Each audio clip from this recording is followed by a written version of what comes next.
बिहार के एक छोटे से गांव में एक पुराना पीपल का पेड़ था जो गांव के बाहर तालाब के किनारे खड़ा था।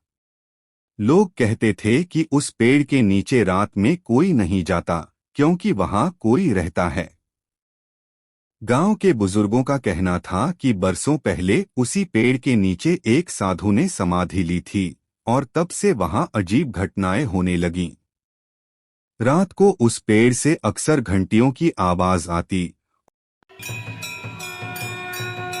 और कभी-कभी किसी के रोने की धीमी सिसकियां। बच्चों को सख्त मना था कि शाम ढलने के बाद उस ओर न जाएं। पर गांव के 3 लड़के राजू, मुन्ना और बिट्टू को इन कहानियों पर भरोसा नहीं था।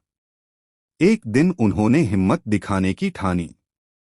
आज देखेंगे कि उस पेड़ के नीचे असल में है क्या, राजू ने कहा। बाकी दोनों डरते डरते तैयार हो गए। रात के 12 बजे तीनों टॉर्च लेकर तालाब की ओर निकले। चांद आधा छिपा था और चारों ओर सन्नाटा पसरा हुआ था। जब वे पेड़ के पास पहुंचे तो हवा अचानक ठंडी हो गई।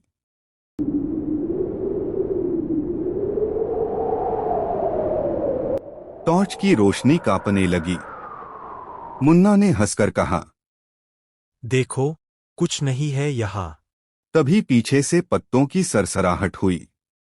बिट्टू मुड़ा लेकिन वहां कोई नहीं था।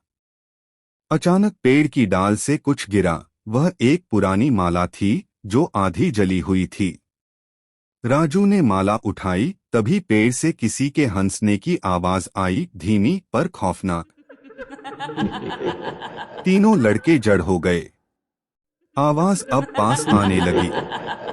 क्यों आए हो मेरी जगह पर? उनकी टॉर्चें अपने आप बंद हो गईं। हवा में धुएसी परछाई उभरने लगी और उसमें धीरे धीरे एक आकृति बनी, सफेद कपड़ों में झुकी हुई और आंखों से लाल रोशनी निकलती हुई। राजू ने चिल्लाकर कहा, भागो! तीनों तालाब की ओर दौड़े पर उनके कदम जैसे भारी हो गए हों। उन्हें लगा कोई उनके पीछे चल रहा है, बहुत तेज सांसें लेता हुआ।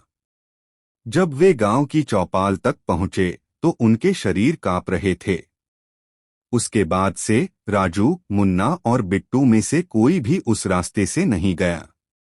उन्होंने कसम खाई कि उस पेड़ के नीचे अब कभी नहीं जाएंगे। आज भी गांव वाले कहते हैं, रात को उस पीपल के नीचे मत जाना। वहां अब भी कोई इंतजार करता है। और अगर उसने तुम्हारा नाम ले लिया तो फिर तुम्हें कोई नहीं बचा सकता।